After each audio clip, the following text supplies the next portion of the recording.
So there's just very few mathematical processes that bring me as much joy as this one. There's just something nice and neat about how it all plays out. So let's look at it. This is what we're doing. Express each of the following numbers in the form P over Q, where P and Q are in the set of Z, which is integers. So where P and Q are integers, Q is not equal to 0, and P and Q have no common factor other than 1. So in other words, we're going to express this as a fraction in simplest form. Alright, so let's do the first one here. 0.2. Now, the little dot above it means it's 0.22222 forever. Okay, here's what we're going to do. We're going to write 0.2 recurring as x. So we're going to say x is equal to 0.2 recurring. I think maybe just for the purposes of illustration here, I'm going to write a few 2's here because I just love the magic that happens next. Alright, so 0.222, etc. Alright, now I'm going to say, well, if x equals 0.22222, etc. forever, then 10x must be equal to, and in this case I'm just multiplying both sides of this equation by 10.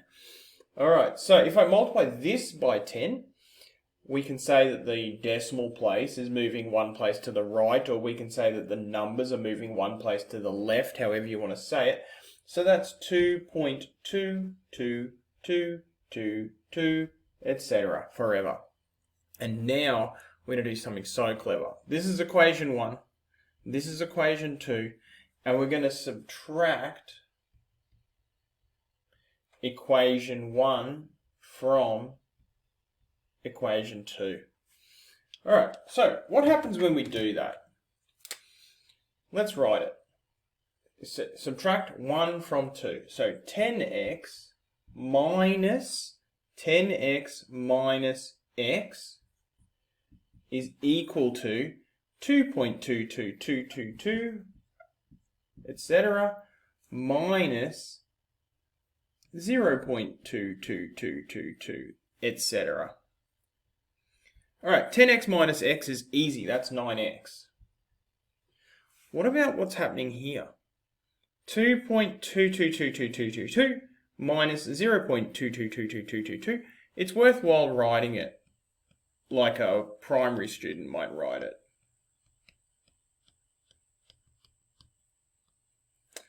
Alright, 2 minus 0 is still 2. 2 minus 0.2 is 0. 2 minus 0, 0, 0. We could start over there at infinity, but what's happening here is 2 minus 0.222 minus 0.222 is 2.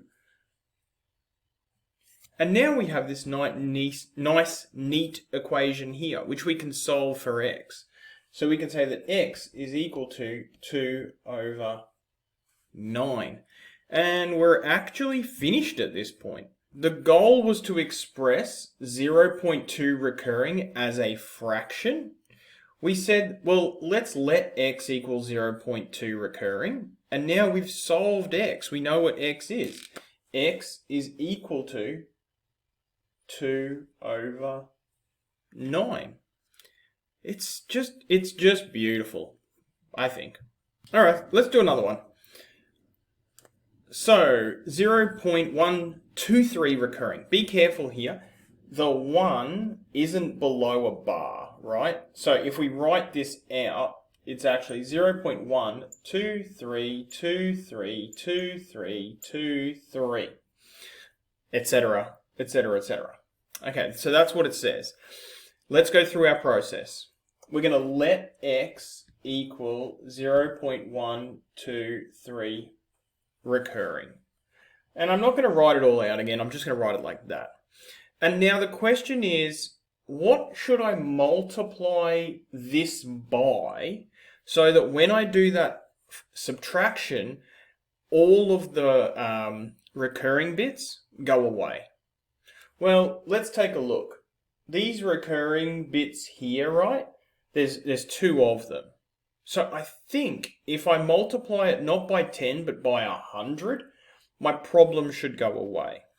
So 100x is equal to, and however you want to say it, the decimal moves, or whatever you want to say, we have 12.323 recurring, right?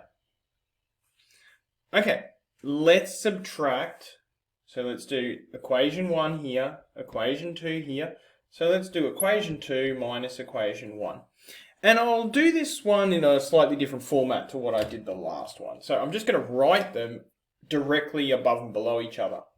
100x equals 12.323 recurring, and x equals 0.123 recurring.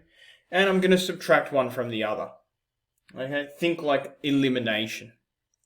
100x minus x is 99x. Okay, what happens here? We have the 2, 3, they go on forever and ever and ever, and they cancel each other out when we subtract. What we're left here with is 3 minus 1, which is 0.2, and then we've got this 12, this 12.2. Okay. And now when I solve this, I'll get x is equal to 12.2 over 99.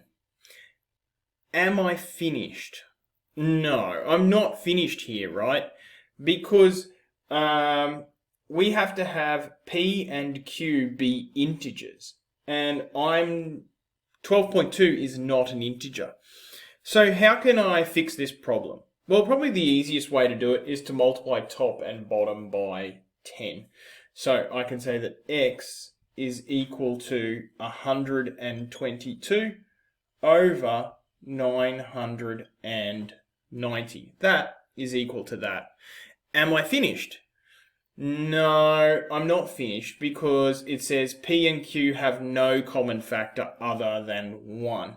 So we can't be lazy here. We have to simplify this. So I see they both have a common factor of 2. So 990, that's like 445. 61 over 445. Am I finished? Yeah, I think I'm finished. The reason I think I'm finished is because 61 is a prime number, so I'm not going to be able to get any lower than 61 over 445. You've probably seen enough now, you can probably stop watching the video, but I am going to do one more because I've seen students struggle with ones that look like this before. So I'm just going to jump through it real quick. You should turn off the video or just do it yourself. So we've got 2.45 recurring. I'm going to write that as x equals 2.45 recurring. To get rid of that 45, I'm going to multiply both sides by 100 because there's 2 recurring decimal places. So 100x equals 245.45 recurring. Now I'm going to subtract equation 1 from equation 2. I'm going to write it in that same way. 245.45 recurring over 0.452. I'm going to subtract 1 from the other. Zeros here, there's a 3 there, there's a 4 and a 2. So I get 99x is equal to 243, and that means that x is equal to 243 over 99.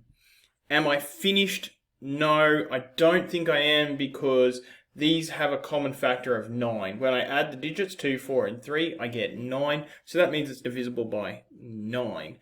And so is that, obviously. So 99 divided by 9 is 11. 243 divided by 9, oh, I don't know.